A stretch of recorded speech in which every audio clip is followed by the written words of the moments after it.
With the Omicron variant spreading fast across the county, San Diegans are rushing out to buy home test kits.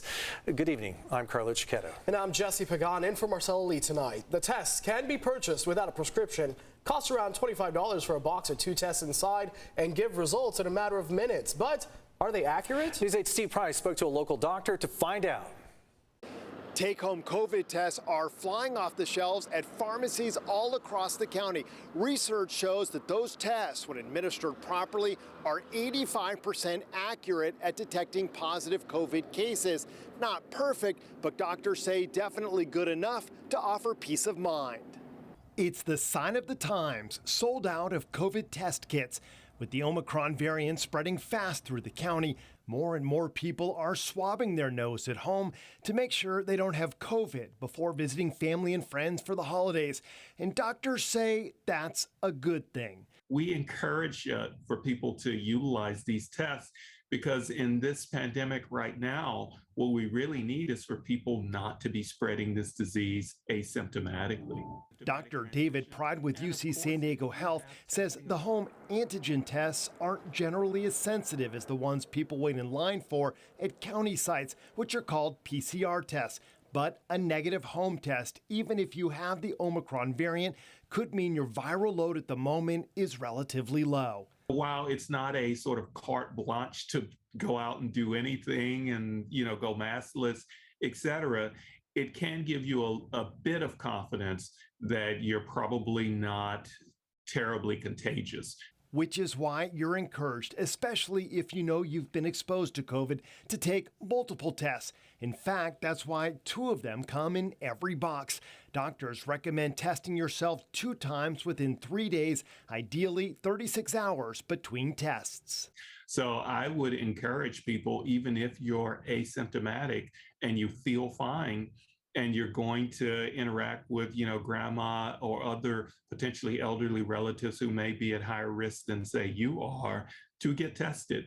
A major benefit to the take-home test is that results are returned in about 15 minutes versus waiting days for PCR test results. So if you are getting together with others, you can take the test right before the event. Because Omicron is so contagious, doctors recommend that even if everyone at your gathering is vaccinated and took a test before you got together, they still say you should try to do as much as possible outdoors. And if indoors, wear a mask. In Claremont, Steve Price, News 8.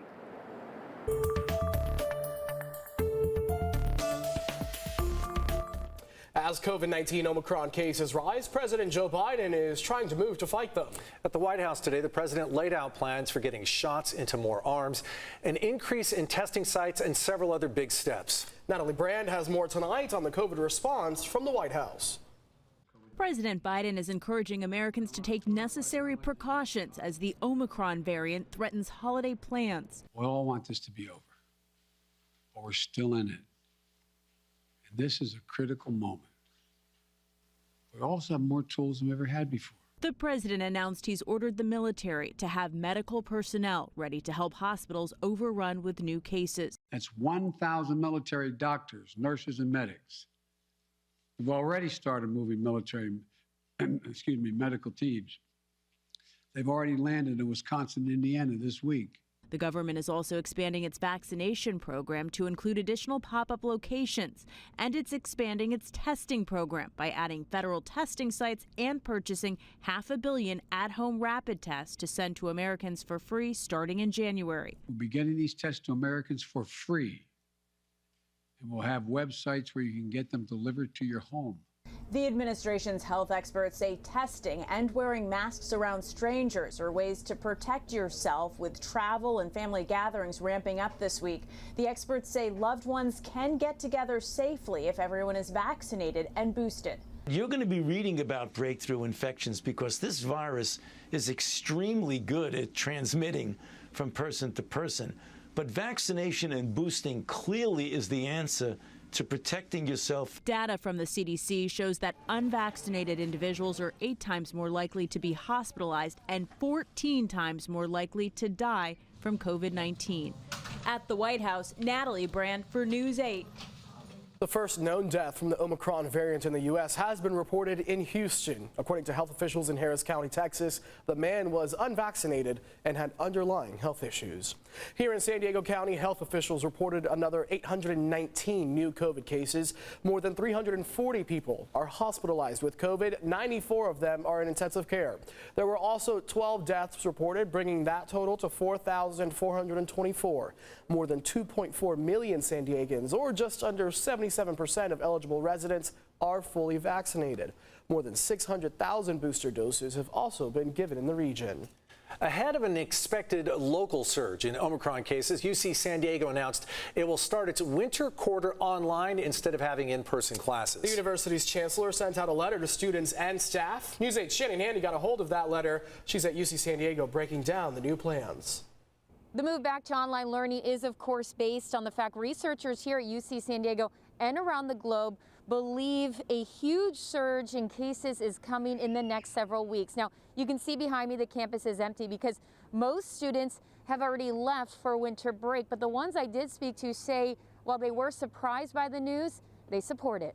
It'll be very inconvenient, but in case of the Omicron variant, I think it is very necessary to do so, yeah. The news broke this morning, so a lot of the students here hadn't heard about it until I mentioned it. Now, the chancellor has since sent out this letter outlining plans for UC San Diego. That letter mentions how the Omicron variant is now the most common variant and that in anticipation of a surge, the winter quarter will start online for 2 weeks from January 3rd through the 17th, during which time staff will work on a more comprehensive testing regimen. The letter also states all students and employees must test the day they return to campus. Now, even though in-person classes will be on hold, campus housing will be open and campus residents can walk around campus but are encouraged to stagger the times they're here. Food service will be offered to go only.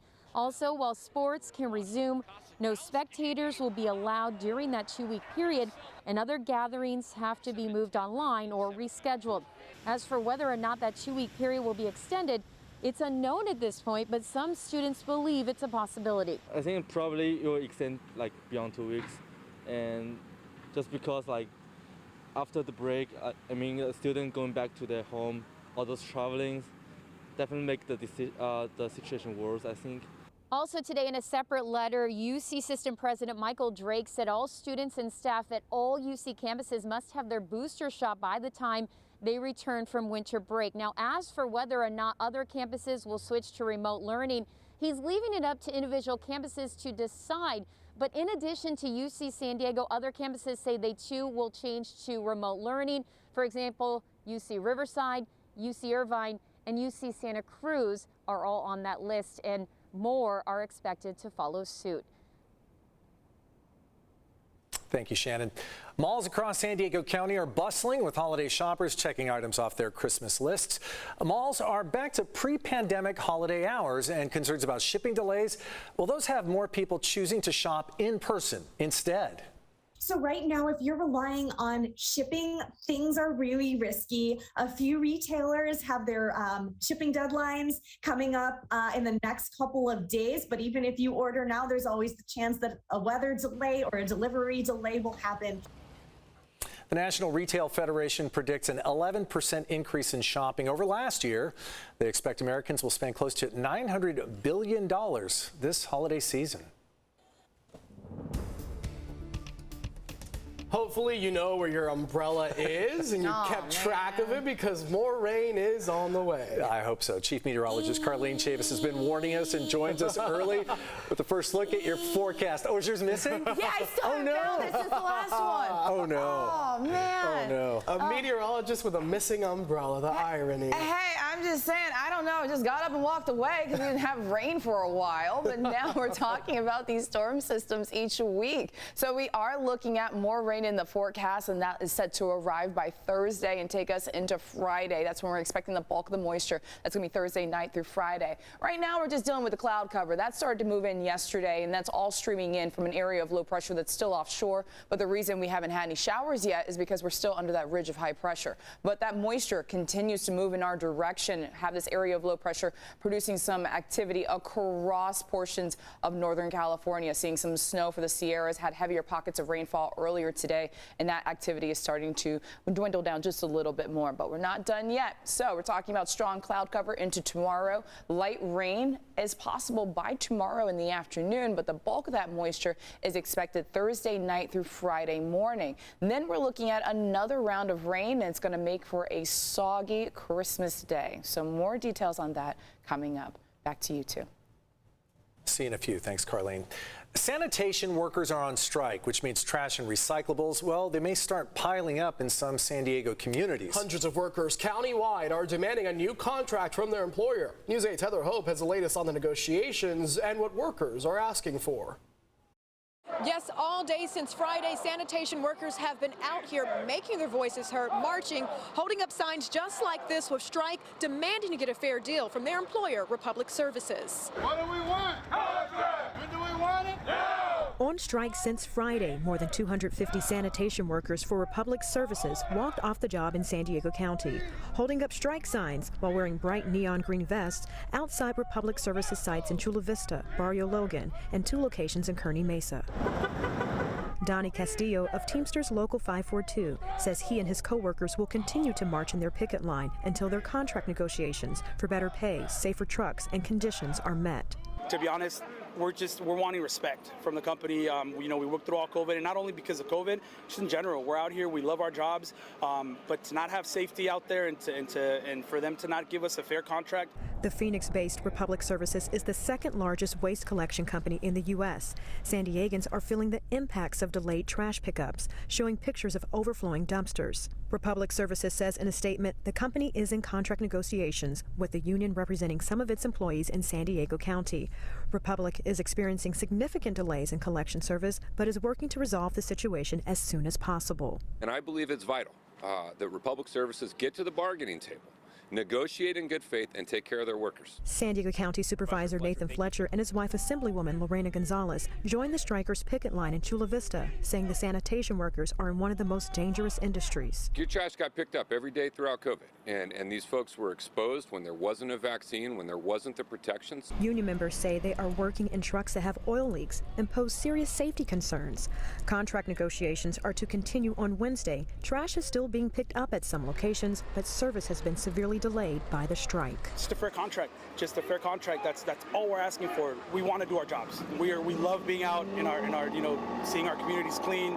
And because of the ongoing negotiations, union members would not detail just how much they're asking for in a new contract, but they hope to be back at the negotiating table with Republic Services tomorrow.